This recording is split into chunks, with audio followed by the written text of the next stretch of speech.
എല്ലാവർക്കും എൻ്റെ പുതിയൊരു വീഡിയോയിലേക്ക് സ്വാഗതം. കുറേ അധികം തിരക്കുകളൊക്കെ ആയിട്ട് എനിക്ക് ക്രമമായിട്ട് വീഡിയോ ഇടാനൊന്നും പറ്റുന്നുണ്ടായിരുന്നില്ല കേട്ടോ. ഇനി ഞാൻ പരമാവധി വീഡിയോസുകളൊക്കെ ഇടണമെന്നാണ് ആഗ്രഹിക്കുന്നത്. ഇന്നത്തെ എൻ്റെ വീഡിയോ എന്ന് പറയുന്നത് കൂർക്ക കറി വെക്കുന്നതാണ്. അതായത് കോട്ടയംകാരുടെ സ്റ്റൈലാണ് ഞാൻ കറി വെക്കുന്നതെല്ലാം കേട്ടോ. ഇന്ന് ഈ കൂർക്ക കറി എങ്ങനെയാണ് ഉണ്ടാക്കുന്നതെന്ന് നോക്കാം. കുറച്ച് ദിവസമായി ഞാൻ ഈ കൂർക്ക വാങ്ങി വെച്ചിട്ട്, എന്നിരുന്നാലും ഇത് ചിരണ്ടി എടുക്കുമ്പോൾ നല്ലതുപോലെ തൊലി നമുക്ക് പൊളിഞ്ഞ് കിട്ടുന്നുണ്ട്. സാധാരണ എല്ലാവരും ചെയ്യുന്നത് ഇത് കൊട്ടയിലിട്ട് തേച്ചെടുക്കുകയോ പ്ലാസ്റ്റിക് കവറൊക്കെ ഉപയോഗിച്ച് തേച്ച് കഴുകിയൊക്കെ എടുക്കുന്നത് കാണാം. എനിക്ക് ഏറ്റവും ഇഷ്ടം ഉള്ളത് ഇങ്ങനെയാണ്. ഞാൻ തീരെ പൊടി കിഴങ്ങ് വാങ്ങില്ല. പിന്നെ ഇത് ഒരുമാതിരി നല്ലതാണ്. അതുകൊണ്ട് ഞാൻ ഇങ്ങനെ എല്ലാം കൂടെ മിക്സ് ആയതങ്ങ് മേടിച്ചു. എന്നിട്ട് ഞാൻ ഇങ്ങനെ ചിരണ്ടിയാണ് കേട്ടോ എടുക്കുന്നത്. ചക്കക്കുരുവൊക്കെ ചിരണ്ടുന്നത് പോലെ ചിരണ്ടി തന്നെയാണ് ഞാൻ എടുക്കുക. അപ്പോൾ ഈ ഗ്ലൗസ് ഉപയോഗിക്കുകയാണെങ്കിൽ നമ്മുടെ കയ്യിലെ കറ പറ്റാതിരിക്കും. പിന്നെ ഞാനത് ചിരണ്ടി എടുത്തിട്ടുണ്ട്. അപ്പോൾ ഇതിൻ്റെ കൂടെ കുറച്ച് തേങ്ങാക്കൊത്തുകളും കൂടെ ചേർക്കുന്നുണ്ട്. തേങ്ങാക്കൊത്തെന്ന് പറഞ്ഞാൽ തേങ്ങ ഇട്ട സമയത്ത് കുറച്ച് മൂപ്പ് കുറഞ്ഞ, അതായത് വിളവ് കുറഞ്ഞ തേങ്ങ ഉണ്ടായിരുന്നു. അതൊരെണ്ണം ഞാനെടുത്ത് ഫ്രീസറിനകത്തേക്ക് കൊത്തി വെച്ചു. എനിക്ക് ഇപ്പോഴാണത് ഉണ്ടാക്കാനായിട്ടുള്ള സമയം ഒത്തു വന്നത്. അപ്പോഴേക്കും അതിൻ്റെ പുറമൊന്ന് ചെറുതായി വാടിയിട്ടൊക്കെ ഉണ്ടായിരുന്നു. ഞാൻ അതൊക്കെ ചെത്തി കളഞ്ഞിട്ടാണ് ഇതെടുത്തിരിക്കുന്നത് കേട്ടോ. അപ്പോൾ അത് തേങ്ങ കൊത്തരിഞ്ഞ് വെച്ചു. അതിൻ്റെ കൂടെ തന്നെ കൂർക്കയും ആവശ്യമായ വലുപ്പത്തിൽ, അത് നമ്മുടെ ഓരോരുത്തരുടെയും ഇഷ്ടത്തിനനുസരിച്ച് നമുക്ക് വലിപ്പം എടുക്കാവുന്നതാണ് കേട്ടോ. അങ്ങനെ ആ കൂർക്കയും അരിഞ്ഞ് റെഡിയാക്കിയിട്ടുണ്ട്. ഇനി നമുക്കതിനെ ഒരു പാത്രത്തിലേക്ക് മാറ്റി വെച്ചുകൊണ്ട് ആവശ്യമായിരിക്കുന്ന വെളുത്തുള്ളി, ഇഞ്ചിയൊക്കെ എടുക്കാം. ഇഞ്ചി ഒക്കെ നിങ്ങളുടെ ഇഷ്ടത്തിനനുസരിച്ച്, ചിലർക്ക് ഇഞ്ചിയുടെ ടേസ്റ്റ് പിടിക്കില്ല, വെളുത്തുള്ളിയുടെ ടേസ്റ്റ് പിടിക്കില്ല.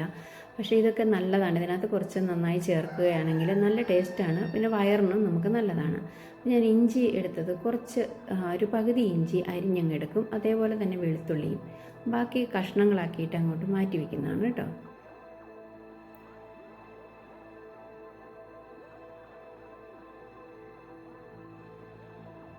വെളുത്തുള്ളിയും അങ്ങനെ കുറച്ച് പകുതിക്ക് അടുത്ത് വെളുത്തുള്ളിയും മുറിച്ചെടുക്കാം.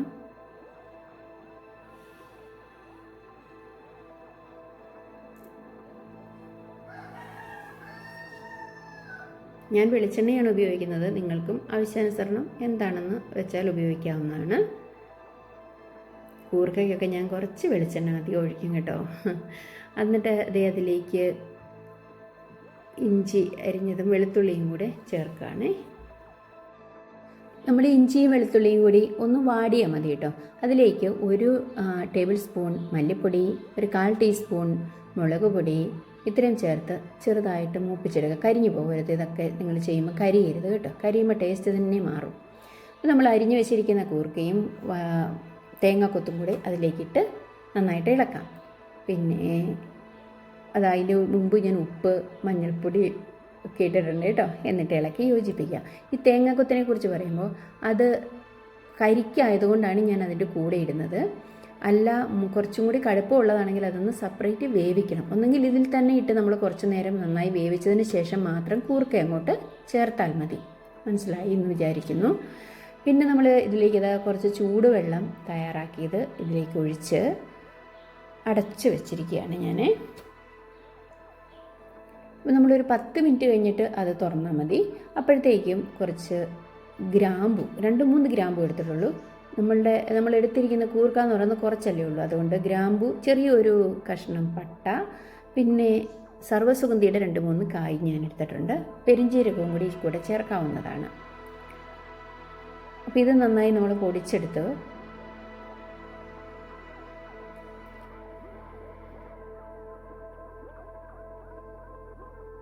ഇപ്പോഴത്തേക്കും ഇതൊരു പകുതി വേവായിട്ടുണ്ട് ഈ കൂർക്കയെ. അതിലേക്ക് നമ്മൾ ചേർത്തത് ഒന്ന് ഇളക്കി ആവശ്യമായ, ഇനി ഉപ്പിൻ്റെ കുറവുണ്ടെങ്കിൽ അതൊക്കെ ചേർത്ത് വയ്ക്കുക. വീണ്ടും മൂടി വെച്ച് നമ്മൾക്ക് വേവിക്കാം. പിന്നെ നമ്മളൊന്ന് തുറന്ന് കുറച്ച് കുരുമുളക് പൊടിയാണ് ഞാൻ ഇതിനകത്തേക്ക് ചേർത്തിരിക്കുന്നത്.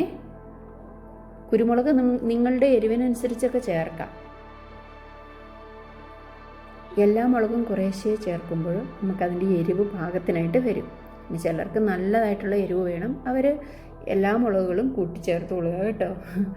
പിന്നെ ഞാൻ മാറ്റി വെച്ചിരിക്കുന്ന ഇഞ്ചിയും വെളുത്തുള്ളിയും ഉണ്ടല്ലോ, അതൊന്ന് നന്നായി ചതച്ചെടുക്കണം. നല്ല രീതിയിൽ ചതച്ചെടുത്തിട്ട് വറ്റി വരുന്ന ഈ കൂർക്കയിലേക്ക് അതാ വെളുത്തുള്ളിയൊക്കെ ഇങ്ങനെ ചേർക്കുക കേട്ടോ. കുറച്ച് കറിവേപ്പിലയും കൂടി ഇട്ട് കൊടുത്ത് നന്നായി ഇളക്കി എടുക്കുമ്പോൾ തന്നെ എൻ്റെ ഒരു പ്രത്യേക സ്മെല്ലാണ്. നമ്മൾ ഈ ഇഞ്ചിയും വെളുത്തുള്ളിയൊക്കെ അവസാനം ചേർക്കുമ്പോഴേ ഒന്നും പറയാൻ വയ്യ, നിങ്ങൾ ഉണ്ടാക്കി നോക്കണം. അതിൻ്റെ ഇടയിൽ ഞാൻ 2 പച്ചമുളകും കൂടി ചേർത്തിരുന്നു. അപ്പോൾ നിങ്ങളിങ്ങനെ ഒന്ന് കറി വെച്ച് നോക്കുക. ഇനി ഇത് ഒരു 2-3 മിനിറ്റ് ഇങ്ങനെ ഒന്ന് മൂടി വെക്കുക, ചെറു തീയിലൊന്ന് മൂടി വെച്ചിട്ട് എടുക്കുക കേട്ടോ.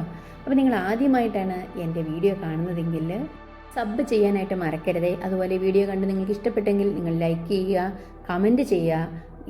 നിങ്ങളുടെ എല്ലാ സപ്പോർട്ടും ഞാൻ പ്രതീക്ഷിക്കുന്നു. അപ്പോൾ വീണ്ടും മറ്റൊരു വീഡിയോയുമായിട്ട് വരുന്നത് വരെ നിങ്ങൾക്കെല്ലാവർക്കും ടാറ്റാ.